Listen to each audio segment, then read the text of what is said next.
आइए हम सकारात्मक चिंतन के कुछ सूत्रों की चर्चा करते हैं। पहला सूत्र है, मस्तिष्क के लिए पोषण है सकारात्मक चिंतन। किसी विद्वान ने कहा कि हम अपने गर्दन के नीचे वाले हिस्से पर तो बहुत सारा धन व्यय करते हैं, समय व्यय करते हैं, लेकिन गर्दन के ऊपर वाले हिस्से के लिए हम ना तो ज़्यादा समय व्यय करते हैं ना ज़्यादा धन, और ये तो तय है कि हम जहाँ जो कुछ भी डिपॉजिट करेंगे हम उसी में से तो कुछ निकाल पाएंगे। तो मित्रों, आवश्यकता इस बात की है कि हमारा मस्तिष्क जो सारे जीवन तमाम सारी परिस्थितियों से लड़ता रहता है, उनका सामना करता है, समस्याओं का निराकरण करता है, उसे हम ऐसा पोषण दें कि वो भी यह महसूस करे कि हमने उसके लिए कुछ किया है। और सबसे महत्वपूर्ण पोषण है सकारात्मक चिंतन। क्या है ये सकारात्मक चिंतन? यह तो तय है कि दुनिया के हर व्यक्ति का गिलास आधा खाली है और आधा भरा हुआ। अब ये हमारे ऊपर है कि हम किस एंगल से उस गिलास को देख रहे हैं। अगर हमने आधे खाली पर ध्यान केंद्रित किया तो हमें सब कुछ खाली नजर आएगा, और यदि भरे पर ध्यान केंद्रित किया तो सब कुछ भरा नजर आएगा। बाग में भी अगर कांटों पर और चारों तरफ पत्तियों पर ही ध्यान दिया जाए तो फूलों पर और उसकी खुशबू पर ध्यान जाएगा ही नहीं। बस यही सकारात्मक चिंतन का रहस्य है। अपने मस्तिष्क को सदैव सकारात्मक दिशा में सोचने की ट्रेनिंग दें। जो जैसा है उसे वैसा ही स्वीकार करें। दूसरा सूत्र यह है कि किसी को भी ना तो उसका मनचाहा मिलता है ना संपूर्ण, तो जो जिस रूप में प्राप्त हुआ है उससे संतुष्ट होने की आदत हमें डालनी होगी। तीसरा सूत्र है, मिलने जुलने का कोई अवसर न छोड़ें। यह है कि हम अपने पारिवारिक सदस्यों से और मित्रों से सदैव मिलने जुलने का कोई भी अवसर न छोड़ें। हो सकता है कि उन्हें हमारी ज़रूरत ना हो, किंतु हमें तो उनकी ज़रूरत है। विश्वास मानिए, उन्हें भी अच्छा लगेगा। लेकिन एक शर्त यहाँ भी है, आपका रवैया आलोचनात्मक नहीं होना चाहिए।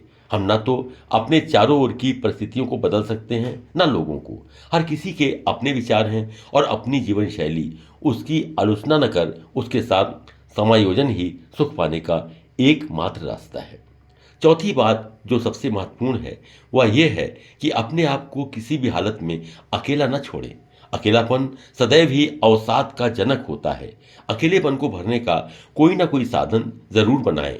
वह साधन आपकी रुचि और सामर्थ्य पर निर्भर करता है कि आप क्या चुनते हैं। बस अगर इन्हीं सूत्रों पर ध्यान दिया जाए तो जीवन का संध्या काल भी उतना ही स्वर्णिम, उतना ही सुखद होगा जितना हमारा पूर्ण जीवन रहा है। अकेलापन का सामना कैसे किया जाए, इसके लिए जरूरी है कि आप मित्रों से संबंध बनाए रखें। अब इधर जो स्थितियां सामने आई हैं उनसे लगभग यह निश्चित सा हो गया है कि आपके बच्चे आपके नगर में आपके पास तो बहुत मुश्किल से रह पाएंगे। इसकी संभावनाएं बहुत ही कम हैं। जॉब के लिए उन्हें दूसरे नगर में जाना ही होगा, और जब भी दूसरे नगर में जाएंगे तो जाहिर है कि वो वहीं पर बस जाएंगे, और आपके पास अगर तीज त्योहार पर आएंगे भी तो मेहमान बनकर। ऐसे में सारी सुविधाएं और व्यवस्थाएं होने के बावजूद जो सबसे बड़ी समस्या आपके सामने आएगी वो होगी अकेलापन। ये तो तय है कि पति और पत्नी दोनों में से किसी एक को तो पहले जाना ही है। ऐसे में अकेलेपन की समस्या तो आती ही है। इस संदर्भ में ध्यान देने योग्य बात यह है कि स्त्रियां तो फिर भी अपने अकेलेपन को नाती पोतों या पड़ोस की महिलाओं के साथ बातचीत करके काट लेती हैं, किंतु पुरुषों के लिए इस अकेलेपन को काटना बहुत मुश्किल हो जाता है, क्योंकि वृद्धावस्था में शरीर भी बहुत ज़्यादा साथ तो नहीं दे पाता है। इस कारण अकेलेपन की समस्या और ज़्यादा बढ़ जाती है। इसलिए ज़रूरी यह है कि आप अपने मित्रों का साथ हमेशा बनाए रखें। आपके पास कुछ मित्र ऐसे अवश्य हों जिनसे लंबे समय के संबंध बने रहें। ये मित्र ही आपके अकेलेपन की समस्या का समाधान हो सकते हैं।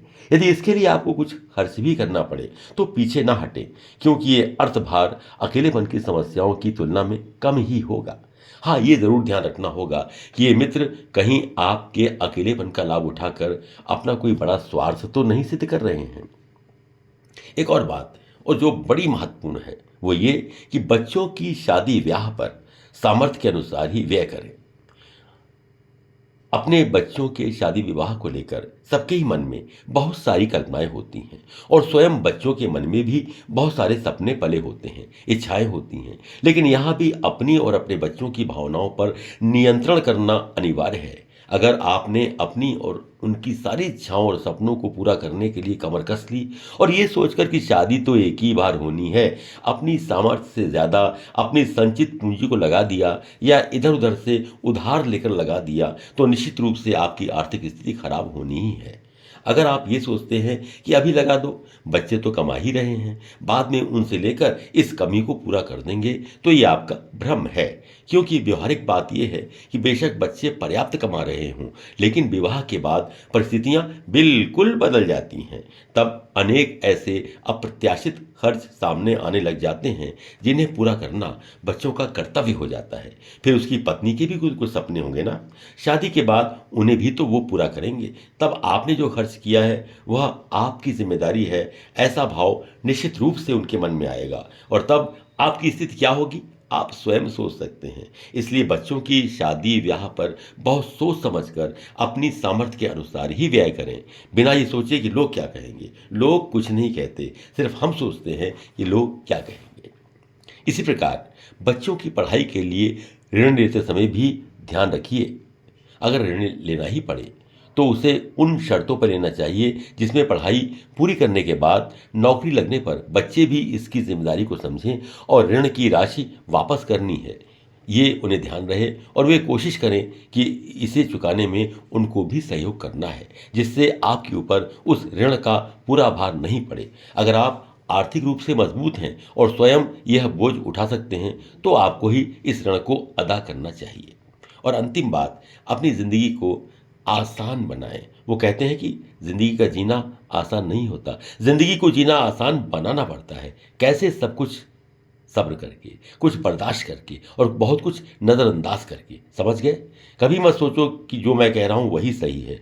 नम्र बनना सीखो, नम्र होना मनुष्य का श्रेष्ठतम गुण है। तो याद रखना इस बात को, कुछ सब्र करके, कुछ बर्दाश्त करके और कुछ नज़रअंदाज करके। बस यही है वे सूत्र जिनसे आप सकारात्मक जीवन जी सकते हैं।